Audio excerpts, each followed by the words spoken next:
Estamos esta noche estudiando el libro de los Romanos. Vamos a empezar el capítulo 9, pero antes vamos a hacer un resumen general a través de nuestro hermano Joel Guerrero. Bienvenidos a todos. Adelante, Joel. Buenas noches, hermanos en Cristo, ¿cómo están? Bienvenidos. Feliz año nuevo. Todos. Tiene tiempo sin verlo. Mira, un resumen corto. El capítulo 8. Es importante, de verdad, es importante empezar con el capítulo 8 del libro de Romanos, porque ellos nos enseñan cómo funciona o trabaja el Espíritu Santo en la vida de las personas. Él empieza con algo importante, ¿no? Él dice que no hay condenación para las personas que están en Cristo. La palabra en, la palabra se repite mucho en las cartas que Pablo escribe, pero él inicia con esa expresión, dice, ahora cuando él está en el capítulo 7, cuando él compara la ley con la gracia, y dice, ¿quién podrá librarme de este cuerpo de muerte? Dice, ahora, listo, ya no hay problema. Nosotros tenemos una esperanza o una fe que dice que no hay condenación. Los escritos de Pablo son escritos muy absolutos porque cuando dice que no hay ninguna condenación para los que están en Cristo Jesús, ¿ok? Dice, cuando dice ninguna, ¿ok? Cuando dice ninguna, no deja absuelto nada, sino dice, oye, mira, todo lo que esté encerrado en ninguno, en esta expresión, dice, no hay condenación. Dice, no solamente los que están en Cristo, sino dice los que están en Cristo y los que son guiados por el Espíritu Santo. Así inicia Pablo, así empieza esta disertación del capítulo 8. Y muestra cómo ese mismo espíritu nos ayuda en todas las cosas para poder servir tanto a Cristo como a la iglesia. Pero si nosotros servimos a Cristo, nosotros servimos a la iglesia, nosotros servimos también a nuestro propio cuerpo, que es lo que él dice, ¿no? Ahora, él presenta dos escenarios. Él presenta las personas que están siempre pensando en las cosas del mundo, en las cosas de la carne, y presenta a las personas que siempre están pensando en Dios, siempre están pensando en la gracia. Dice Filipenses, también lo dice Colosenses, que nosotros debemos hacer cosas, o sea, acciones de agradecimiento. Y este capítulo 8 nos muestra a nosotros cómo hacer de verdad frutos que muestren una persona agradecida. Porque ser guiado o permitir que el Espíritu Santo lo guíe a uno es de verdad decir, oye, yo no puedo, no puedo. Entonces, por favor, ayúdame tú que tienes el poder, tienes la sabiduría, tienes la inteligencia y tienes la capacidad para poder guiarme a mí. Entonces, cuando yo reconozco que no puedo, que por mí mismo no sirvo, entonces yo le dejo todo, como dice Juan el Bautista, oye, Juan el Bautista dice, permite que yo mengüe para que Cristo sea necesario levantado. Cuando nosotros hacemos eso en nosotros mismos, oye, por favor, Señor, permite que el yo mengüe para que el Espíritu Santo sea el que se levante, que Cristo que hay en mí, que está conmigo, viva. Entonces realmente hacemos una vida de santidad, de pureza, de entrega, una vida de verdad que le guste a Dios.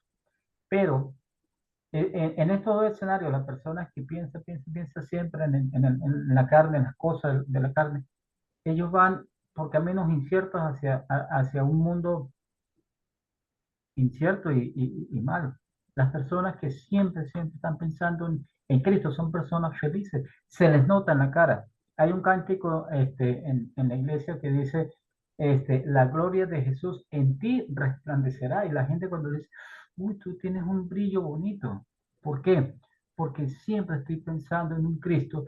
Y cuando yo tengo ese pensamiento en Cristo, me va a ayudar a mí a tener una prioridad importante de no sentir maldad, de no sentir odio, rencor, nada que me pueda lacerar o lastimar.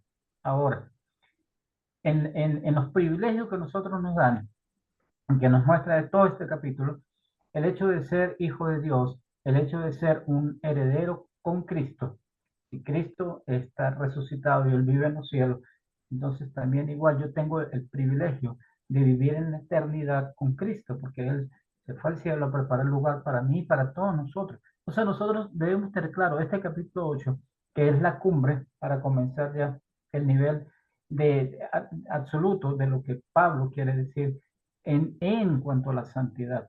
Vivir en santidad es vivir de acuerdo a la voluntad de ese espíritu, dejarse guiar.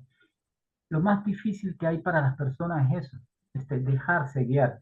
O sea, yo sé decir, entonces es difícil, pero cuando yo dejo, ya va, o sea, Señor, yo no puedo, hazlo tú. Y yo le entrego mi vida, mis hijos, mi carácter, todo se lo doy a Cristo, todo se lo doy al Espíritu Santo.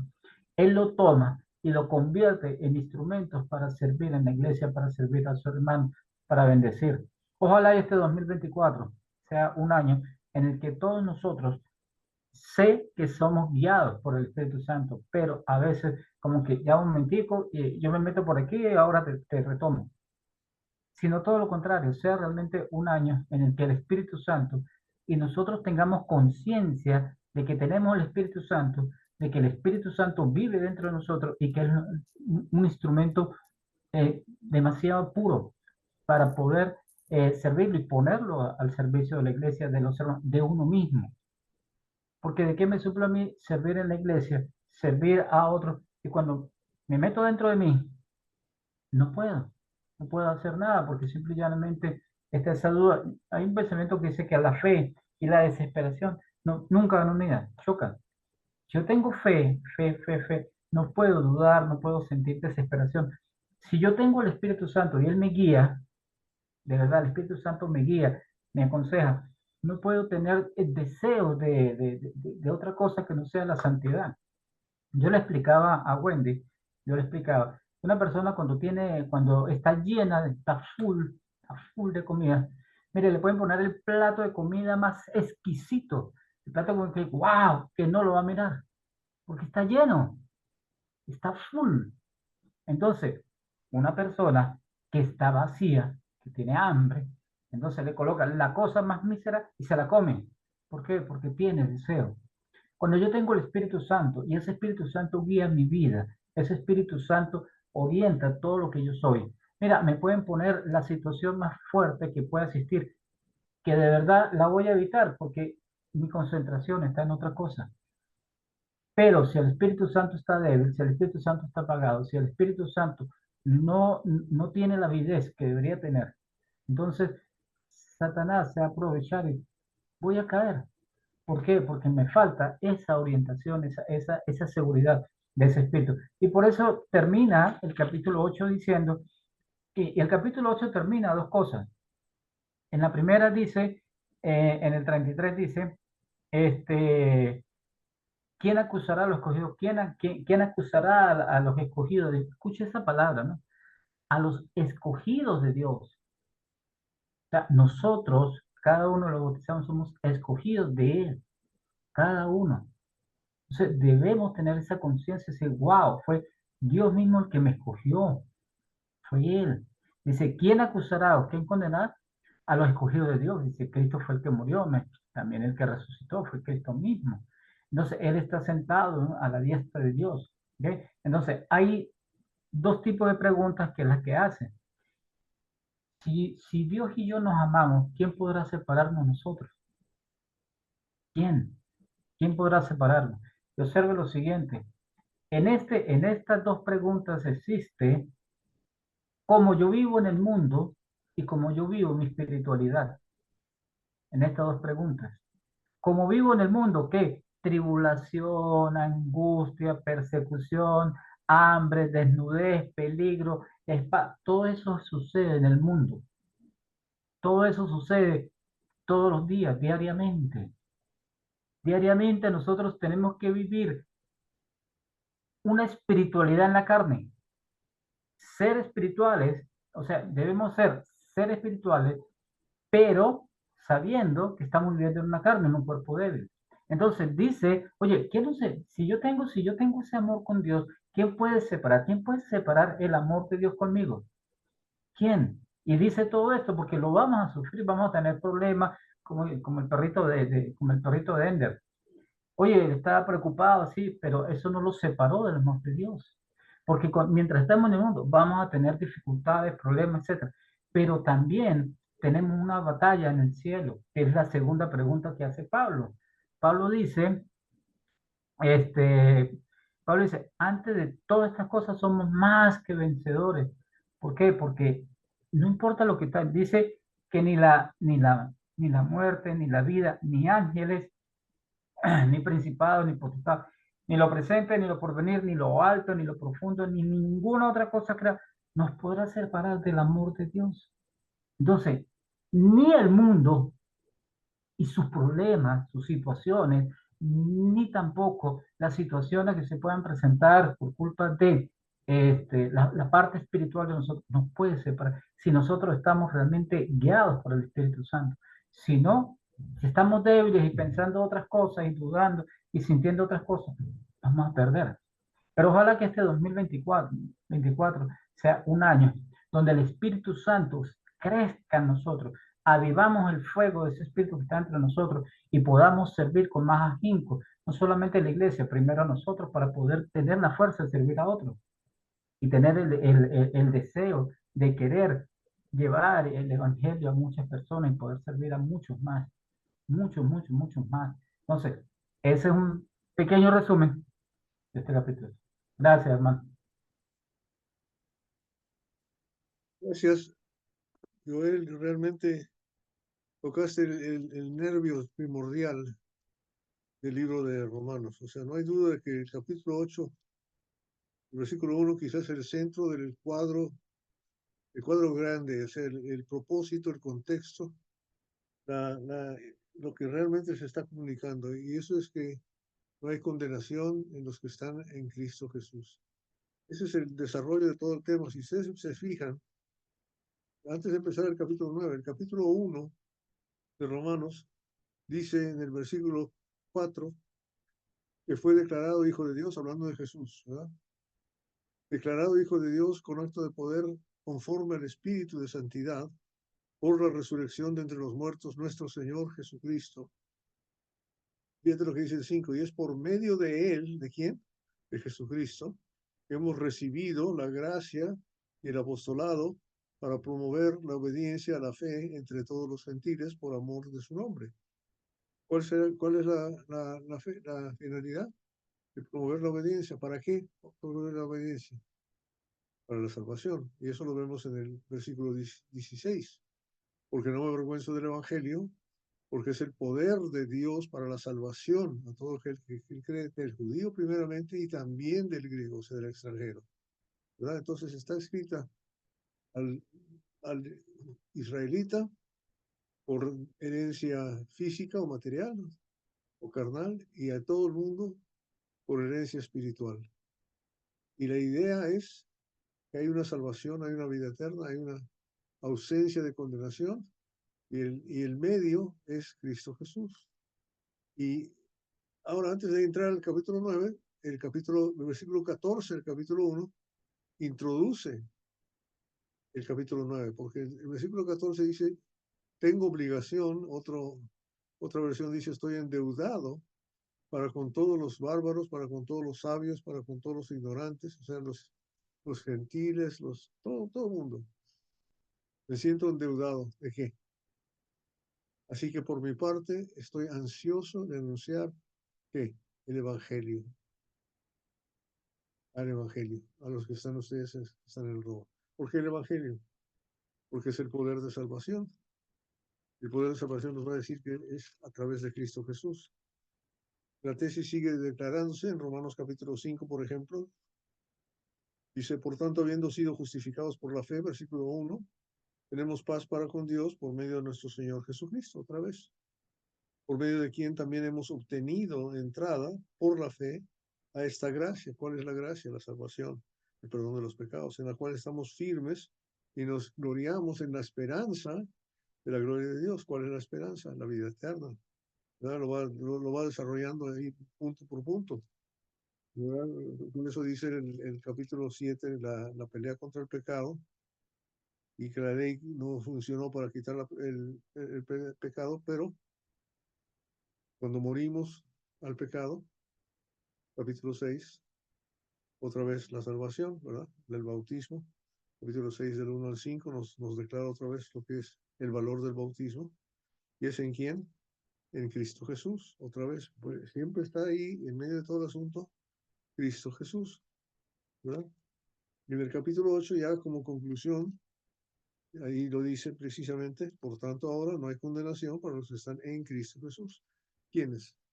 Pues sean judíos, sean gentiles, sean inteligentes, sean tontos, sean sabios, sean pobres, sean ricos, no importa, con tal que estén en Cristo Jesús. Hay una condición.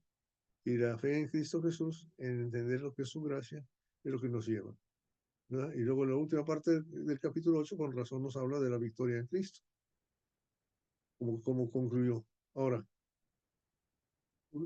dijo ahorita Joel, que viva el Espíritu de Dios en nosotros, no solamente para que nos guíe, sino para que nos indique cómo nos debemos sentir concerniente a los que están perdidos. Y eso va explicando el versículo 14. ¿Te acuerdas lo que vimos en el 1:14? Me siento endeudado.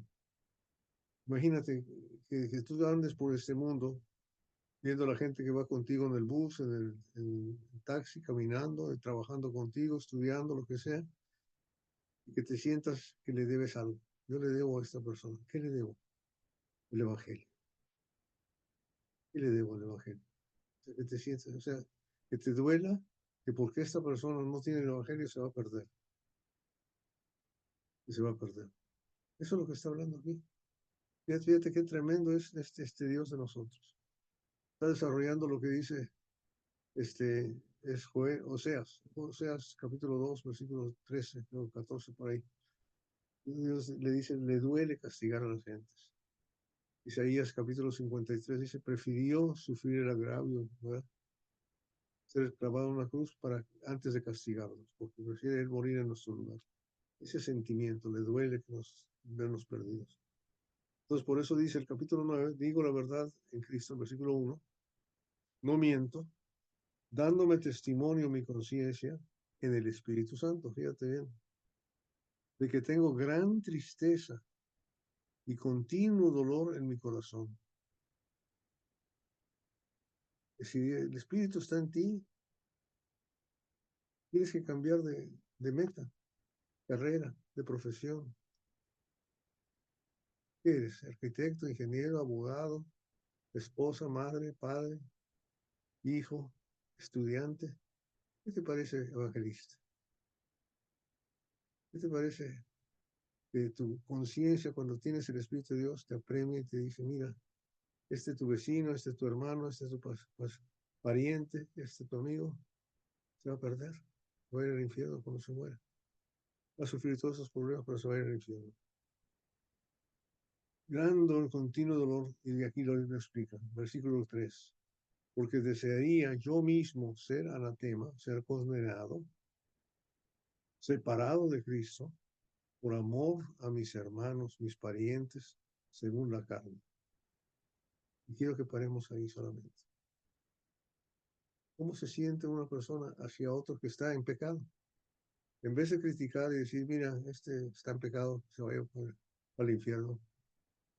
Que no me moleste, aquí no hay lugar para él, aquí no entra.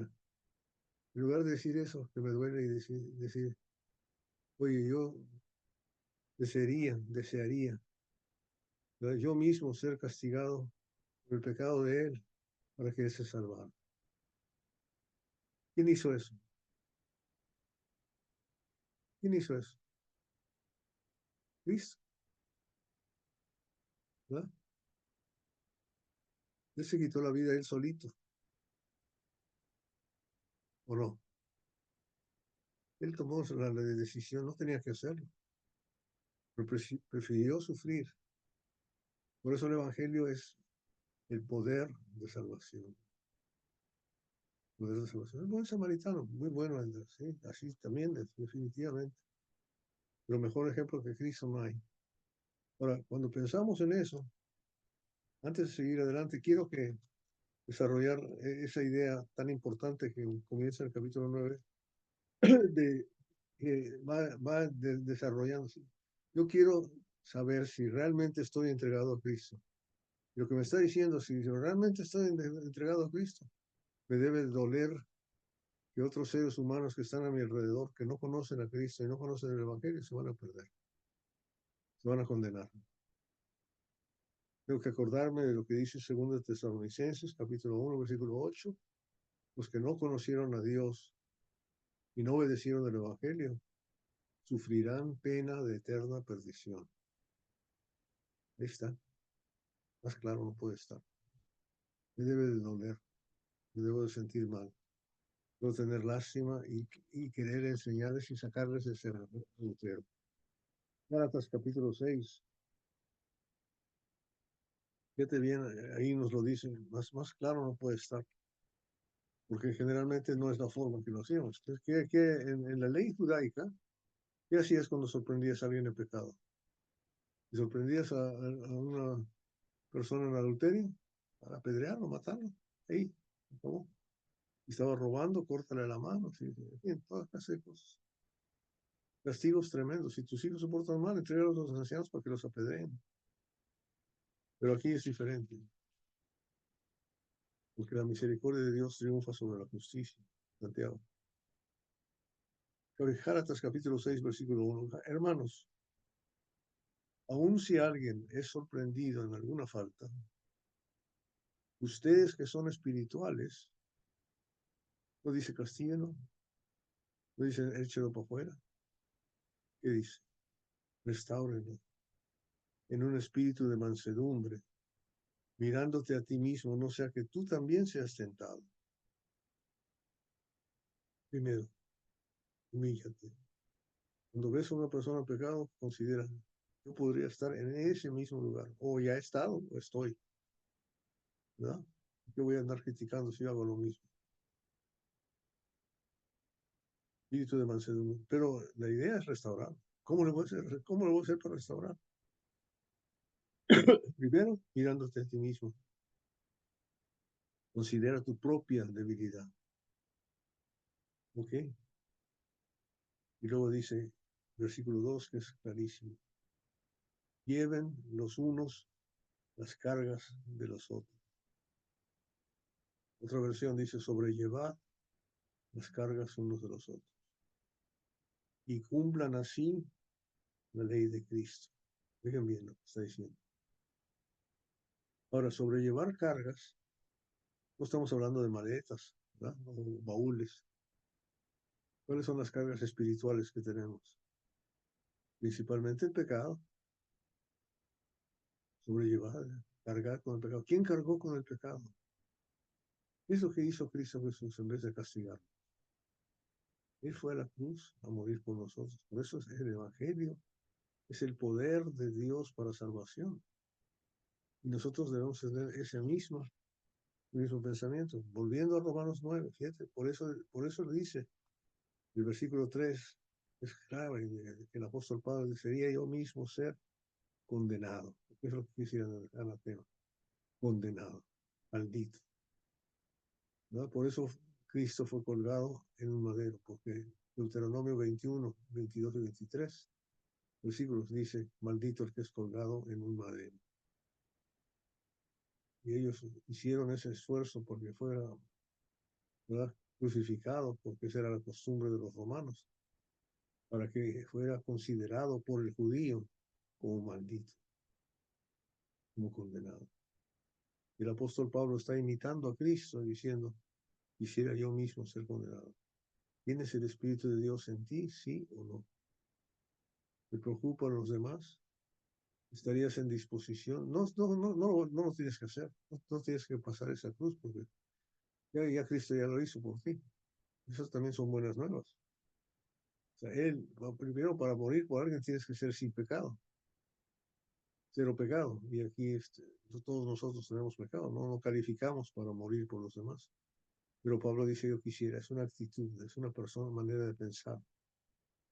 Yo quisiera pagar por el pecado de mi amigo, mi compañera, mi hermano, mi papá, mi mamá, con tal de que ellos fueran salvos. Así tiene que ser, si yo tengo el Espíritu de Dios trabajando en mí. ¿Vamos bien? ¿O no? ¿Sí? Bueno, comentarios antes de seguir adelante. Ender Samuel. Wow, es que, bueno, sí, la ciencia tiene que acabar, pero bueno, uno cuando se hace hay dos cosas que Dios hace que solamente Él, que es crear y salvar, porque Él es el que nos elige a ser llamados hijos suyos, no es voluntad nuestra. Y en el 8 en el 19 dice, porque el anhelo ardiente de la creación es el aguardar la manifestación de los hijos de Dios. Si a nosotros anhelemos y trabajemos porque los demás conozcan la esperanza de vida eterna. Y cuando uno ve que cada día mujeres dan a luz nuevos seres humanos y es un constante y uno dice, es Dios, o sea, esto va a continuar. Y Dios y Jesús, Dios guarda la venida de Jesucristo, pero yo sé que la ira de Dios es cosa terrible. Pero también en el 21 dice, porque también la creación misma será liberada de la esclavitud de corrupción a la libertad gloriosa de los hijos de Dios. Amén. Porque sabemos que toda la creación gime a una, y a una está con dolores de parto hasta ahora. Y no solo ella, sino que también nosotros mismos, que tenemos las primicias del Espíritu.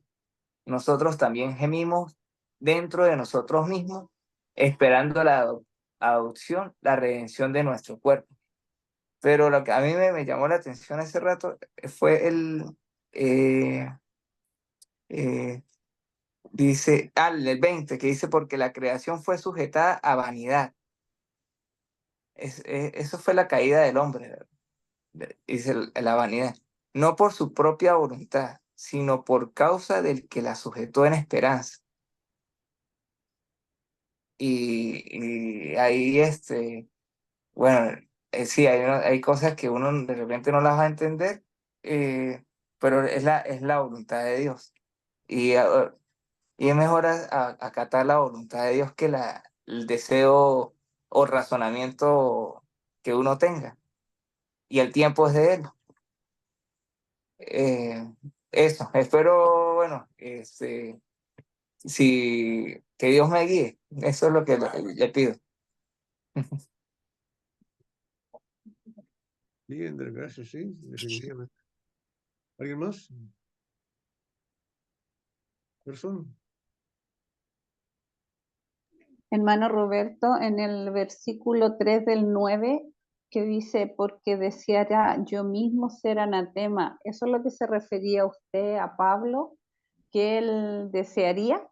Él se estaba como lo mismo que había querido hacer Jesús, que hizo Jesús. Así es. Lo que pasa es que ese razonamiento es muy de católico, porque yo fui católica y es como que uno puede, no sé, pedirle al Señor y que perdone a nuestros hijos. Nosotros podemos ser intermediarios. Una cosa así, medio como que entiendo yo. Que no se puede, efectivamente, pero claro, lo tengo claro ahora. Pero más o menos, ¿de aquí sacan eso? De Sí, estas cosas sacan ellos para valerse y poder decir que eso sale en la Biblia. claro. Y me voy de rodillas a la Virgen de Guadalupe en peregrinación. Voy a pedir por las almas de mis parientes que nunca hicieron eso y se van a salvar. Y no es cierto. Exacto, Pero lo que me está diciendo es que la actitud de Cristo fue esa, porque Él sí lo puede hacer. exacto, es lo más. Él sí lo puede hacer. Y para comprobarlo es 2 Corintios 5. Ahí lo dice claramente, ¿verdad? 2 Corintios 5, 18, ¿qué dice?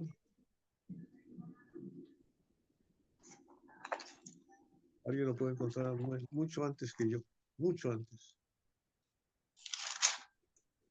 Son más diestros para mover hojas que yo. Dice, y todo esto proviene de Dios, quien nos reconcilió consigo mismo por Cristo y nos dio el ministerio de la reconciliación. Sígale, sígale. Que Dios estaba en Cristo reconciliando consigo al mundo, no tomándoles en cuenta a los hombres sus pecados, y no les encargó a nosotros la palabra, y nos encargó a nosotros la palabra de la reconciliación. Sígale, sígale. Así que, como embajadores en nombre de Cristo, como si Dios rogase por medio de nosotros, os rogamos en nombre de Cristo, reconciliaos con Dios. Sígale. Al que no conoció pecado, por nosotros lo hizo pecado, para que nosotros fuésemos hechos justicia de Dios en él. Okay. En ningún momento Pablo les dice, ¿verdad? Somos embajadores de nosotros mismos. Les rogamos que en nombre mío, ¿verdad?, se arrepientan y se bauticen. No dice eso, ¿no? Al contrario. Reconcíliese con Dios a través de Cristo, porque Él es el único que no conoció pecado. Y Dios lo hizo pecado para que Él fuese hecho justicia, para que tú y yo fuésemos hechos justicia. Él murió, cargó con nuestros pecados, ¿verdad? Las cargas los unos de los otros. Entonces, yo quisiera hacer eso, pero no puedo. No es mi trabajo, no es mi vocación. Pero sí necesito tener ese. Si el Espíritu de Dios mora en mí, ese es el Espíritu de Dios trabajando, enseñándome lo que Él hizo. Entonces nosotros somos embajadores, no somos los hacedores, somos simplemente los mensajeros. Estamos pasando ese mensaje de que Cristo, en Él está el poder. Por eso en el Evangelio está el poder. Eso es lo que Él hizo, está el poder.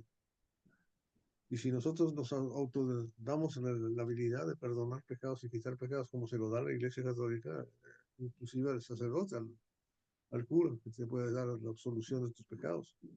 Imagínate nada más qué poder se autoadjudica, ¿verdad? Exacto. Un ser humano sin tenerlo, simplemente por falta de conocimiento. Buen comentario, Andy. ¿Queda claro? ¿Hay alguna duda? No quiero que se queden pensando en dudas, y mucho menos que se vayan a otra creencia que no debe ser. Ahorita estaba pensando en el delincuente que murió al lado de Jesús y se fue con él. Porque él no tuvo toda esa esperanza que nosotros hemos guardado. Y el único que le pudo decir, bueno, hoy estás conmigo en el paraíso, y la actitud del otro no. Entonces, es un ejemplo de que el único que puede salvar era el Hijo de Dios.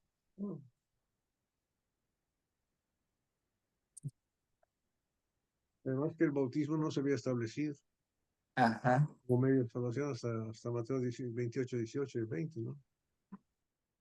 Hasta Marcos 16, 15 y 16 es cuando se establece. ¿Alguna pregunta más? Si no, vamos a seguir. A ver quién nos lee. ¿Ok? Vamos a leer del versículo 4, del capítulo 9, Te leo, mi hermanito. hasta el versículo 13. 4 al 13, por favor. Bueno, del versículo 8, del 4, capítulo 8, me quedo capítulo con... 9, capítulo 9. Sí, ya le escuché, hermano, del capítulo 9, del 4 al 13, pero Ok. lo que quería hacer comentario es que del capítulo 8 me llevo a el 37. Antes en todas estas cosas somos más que vencedores por medio de aquel que nos amó. Creo que esta palabra, como muchas otras, debe estar latente en nuestro corazón y en nuestra mente, pase lo que pase, saber que somos más que vencedores. Incluso cuando creemos que todo está perdido, somos más que vencedores. Que eso lo podemos alcanzar es por Cristo, no por ninguno de nosotros. Bueno, el capítulo 9, versículo 4, que son israelitas, de los cuales son la adopción, la gloria, el pacto, la promulgación de la ley, el culto y las promesas, de quienes son los patriarcas y de los cuales, según la carne, vino Cristo, el cual es Dios sobre todas las cosas, bendito por los siglos. Amén. No que la palabra de Dios haya fallado, porque no todos los que descienden de Israel son israelitas, ni por ser de descendencia de Abraham son todos hijos, sino en Isaac te será llamada descendencia. Esto es, no los que son hijos según la carne son los hijos de Dios, sino los que son hijos según la promesa son contados como descendientes, porque la palabra de la promesa es esta: por este tiempo vendré y Sara tendrá un hijo. Hasta el 13, es verdad, ajá. Y no solo esto, sino también cuando Rebeca concibió de uno de Isaac nuestro padre, pues no había aún nacido, ni habían hecho aún ni bien ni mal, para que el propósito de Dios conforme la elección permaneciese, no por las obras, sino por el que llama. Se le dijo, el mayor servirá al menor, como está escrito, a Jacob amé, mas a Esaú aborrecí.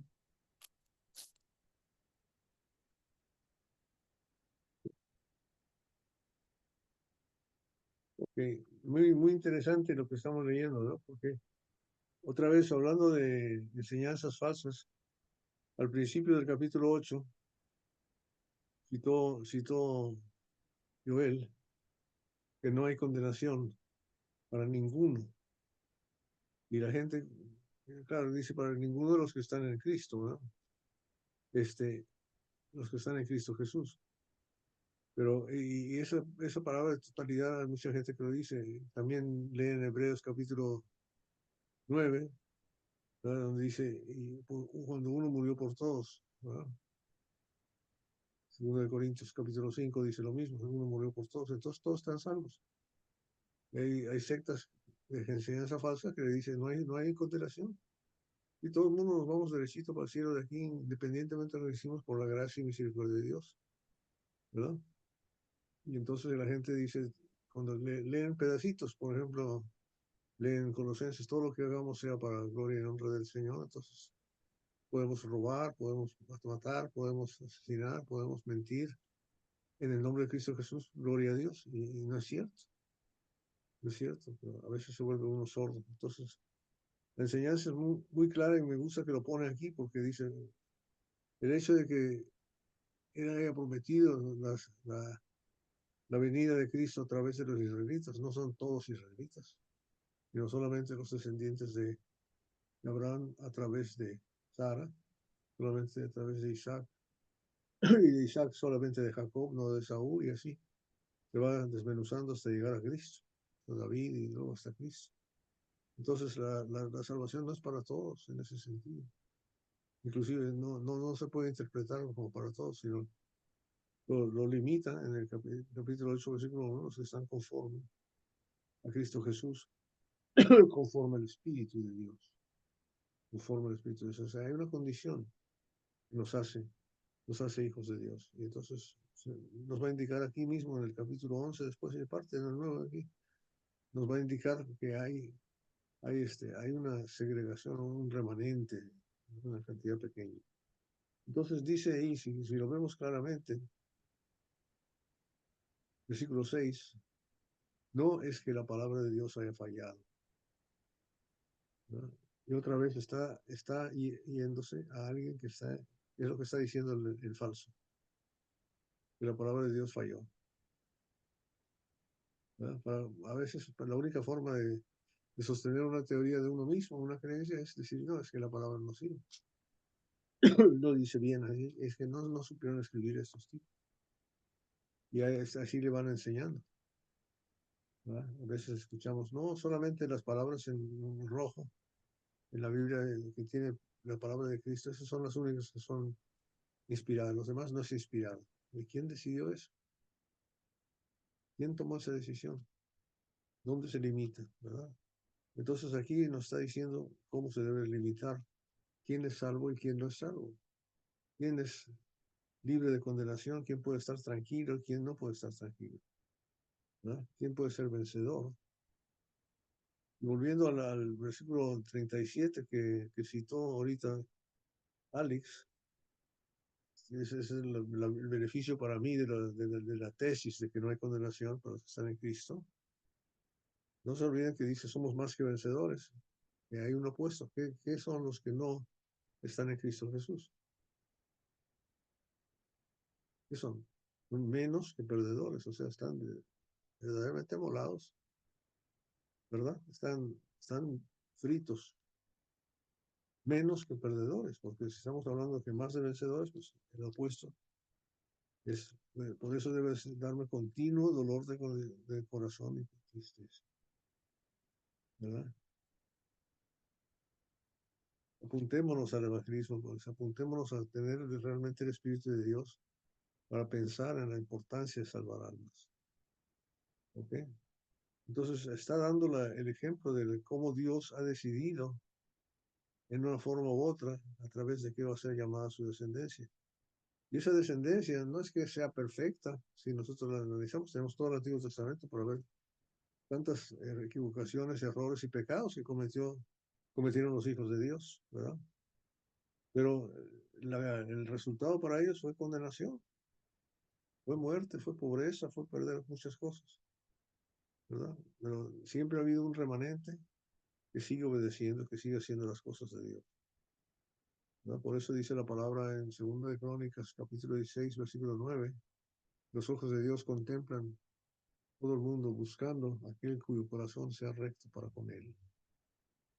Dios está buscando los buenos. Dios está buscando los buenos. No te preocupes, él te va a hallar. Si tú le buscas, serás hallado por él. 2 Crónicas 15:12. Vas a ser hallado, promesa, porque él te está buscando.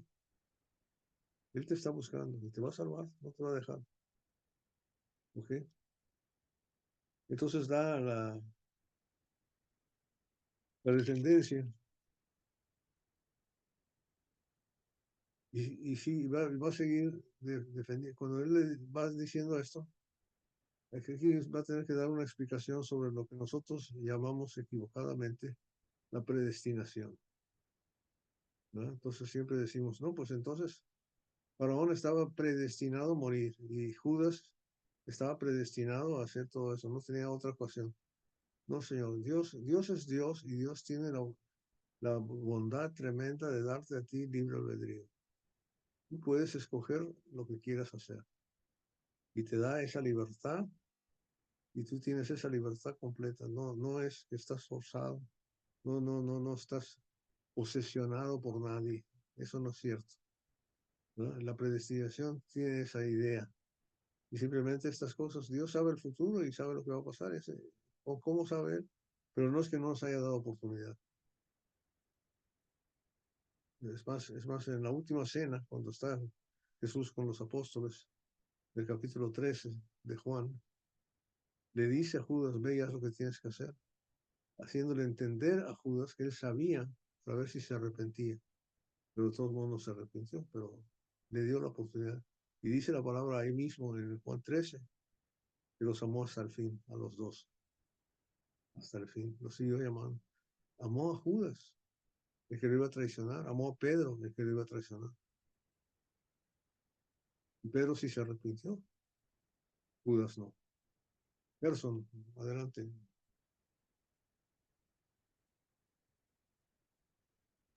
Sí, hermano, buenas noches, Dios les bendiga. Yo ahorita oyéndolo a ustedes hablar, me llevó el capítulo 9, versículo 9 de Romanos 9:9, hablando del apóstol Pablo sobre la promesa. Entonces, permítame leerlo. Esto es, no los que son hijos según la carne, son los hijos de Dios, sino que los que son hijos según la promesa son contados como descendientes. O sea, según la promesa. ¿Cuál es esa promesa? Hablando el hermano Joel sobre el asunto del capítulo 8, en el verso 39, que ni lo alto, ni lo profundo, ni lo bajo nos podrá separar del amor de Dios. Pero la promesa es la que nos une, la promesa es la que nos liga, la promesa es la que nos hace notorio ser hijos de Dios, según Gálatas capítulo 3. Permítame leer, hermano. Gálatas capítulo 3, para hacer un pequeño resumen, que mejor habla Dios que mi persona. En el versículo 16 en adelante, el apóstol Pablo recalca algo sobre esta promesa que tenemos hoy en día. Y dice el verso 16, ahora bien, a Abraham fueron hechas las promesas y a su simiente, hablando de un semen. No dice a los simientes como si fueran varios, como si hablase de muchos, sino como de uno, y a tu simiente, la cual es Cristo. Esto pues digo, el pacto previamente ratificado por Dios para con Cristo, la ley que vino 430 años después, hablando de la historia de Moisés, no la abroga para invalidar la promesa, porque si la herencia es por la ley, ya no es por la promesa, pero Dios la concedió a Abraham mediante la promesa. Entonces, ¿para qué sirve la ley? Fue añadida a causa de las transgresiones para que nosotros supiésemos qué es el pecado, hasta que viniese la simiente a quien fue hecha la promesa. Vamos a ver quién es esa simiente y quién es el que relata la promesa y por quién viene. Y fue ordenada por medio de ángeles en manos de un mediador, y el mediador no lo es de uno solo, pero Dios es uno. Luego, la ley es contraria a la promesa de Dios, de ninguna manera, porque si la ley dada pudiera vivificar, la justicia fuera verdaderamente por la ley. Mas las escrituras lo encerró todo bajo pecado, para que la promesa que es por la fe en Jesucristo fuese dada a los creyentes. Pero antes que viniese la fe, estaba confinada bajo la ley, encerrado para aquella fe que iba a ser revelada. De manera que la ley ha sido nuestro ayo para llevarnos a Cristo, que es la promesa, a fin de que fuésemos justificados por la fe. Pero venida la fe, ya no estamos bajo ayo, pues todos sois hijos de Dios por la fe en Cristo Jesús, porque todos los que habéis sido bautizados en Cristo, de Cristo estáis revestidos.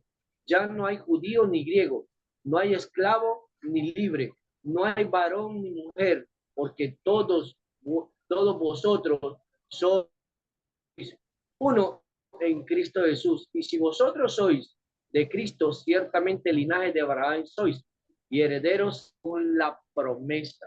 La promesa en Cristo Jesús, hablando del evangelio, de la muerte, de la sepultura y la resurrección. En resumen, y una síntesis corta de todo lo que vengo hablando, Pablo lo encierra en el capítulo 1 de Efesios, versículo 13.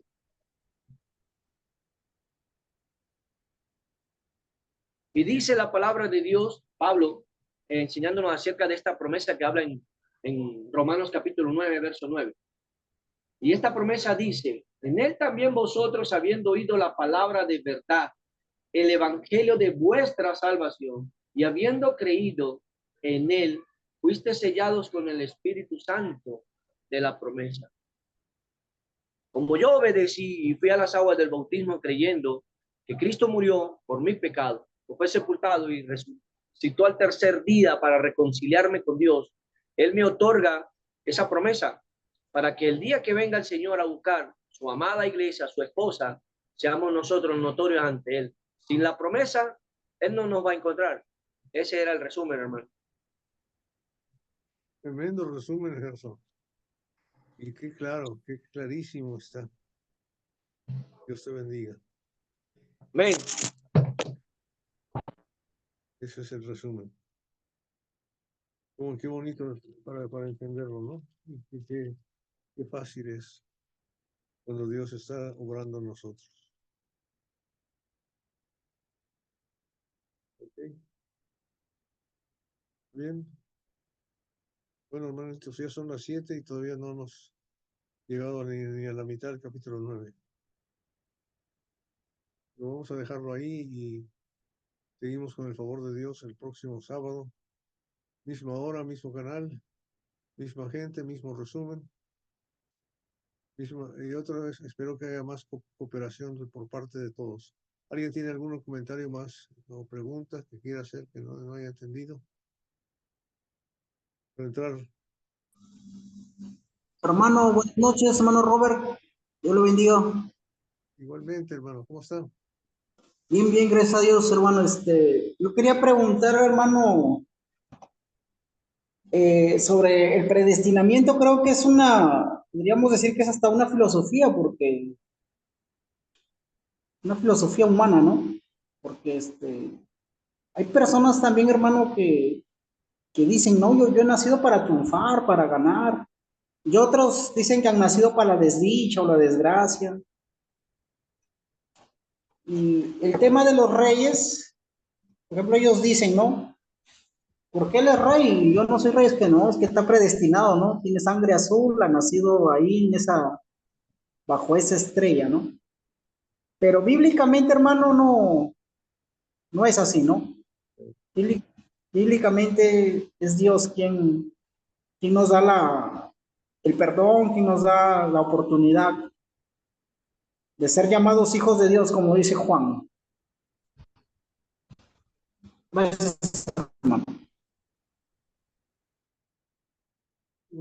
Una de las cosas que yo trato de usar para explicar la predestinación es pues si quieres ser médico, tienes que ir a la universidad a estudiar medicina. Entonces, para ayudar a que haya médicos, hay que poner una universidad con profesores, maestros, hospitales, en fin, hay que proveer la manera de que se cumpla lo que... Pero la predestinación de que estudia medicina puede ser médico, si no, no. No nace uno para médico y de repente lo puede hacer. No es así. Dios provee las necesidades, pero la voluntad sigue siendo de uno solo. Lo tiene que hacer. Eso es una ilustración burda, pero vamos a seguir explicando un poquito más sobre eso el próximo sábado con el favor de Dios. ¿Algún otro comentario o pregunta? Gracias, hermano.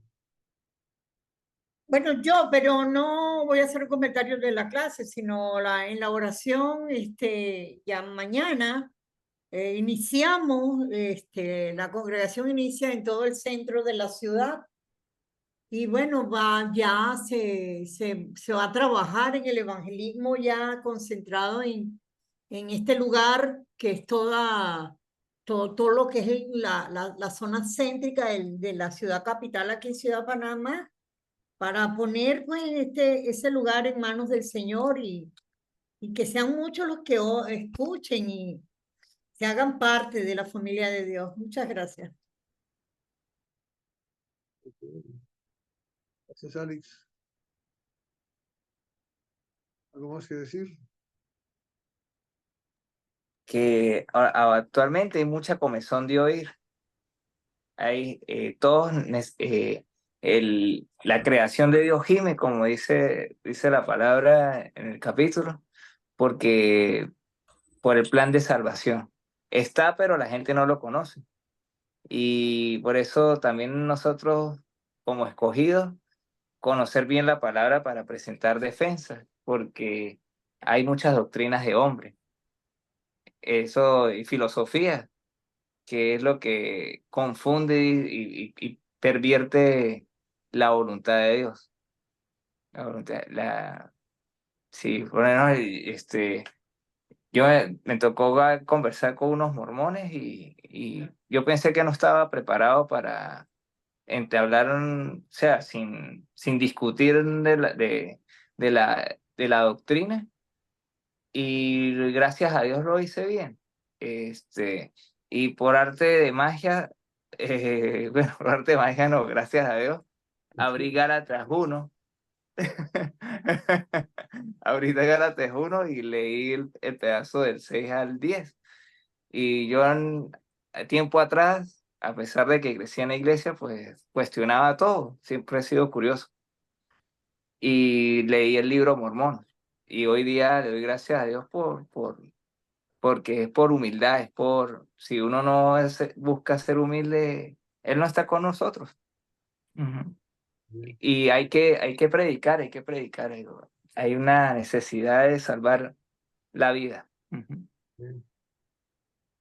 Y vamos a orar por eso, vamos a orar porque todos seamos evangelistas. Tengamos ese espíritu Amén. de sentir tristeza por los que no están salvos. Bueno, si no hay otro, hermano Gerson, si nos hace el favor de dirigirnos en oración para terminar. Muchas gracias a todos por su presencia y su participación. Sí, claro, hermano, oremos. Oramos. Padre, Señor nuestro que estás en los cielos, bendito eres tú, Dios Todopoderoso, Creador del cielo y de la tierra. Gracias, Dios, papito bueno, por habernos dado la vida hoy, Señor, y el aliento de vida y habernos cuidado en el transcurso de las horas. Porque el tiempo pasado ya lo hiciste, Señor, con cada uno de nosotros, alimentándonos, cuidándonos, vistiéndonos, dándonos calzado, ayudándonos, Señor, a resolver nuestras necesidades. Y has preparado este día hoy, Señor, para que sigamos edificándonos con tu santa palabra en el capítulo 9 de Romanos, Señor. Sea usted dándole siempre salud a nuestro hermano Roberto Miranda y que se mantenga firme, Dios, hasta el día que usted pues lo necesite allá arriba, Señor. Y a los presentes también bendiga a cada uno de ellos, Señor. Y si tienen problemas, Señor, en cuanto a la salud, en cuanto a la economía, en cuanto a relaciones matrimoniales, emocionales, de amistad, de vecinos, entre las congregaciones. Sea usted, Señor, manifestándose y ayudándonos a cómo resolver eso, Señor. No nos lo resuelva, ayúdanos y enséñanos a resolver cada uno de los problemas que está delante de nosotros, Padre. Gracias, Papito Dios, por esta noche y en el nombre de Jesús, Señor, te hacemos llegar esta oración. Amén.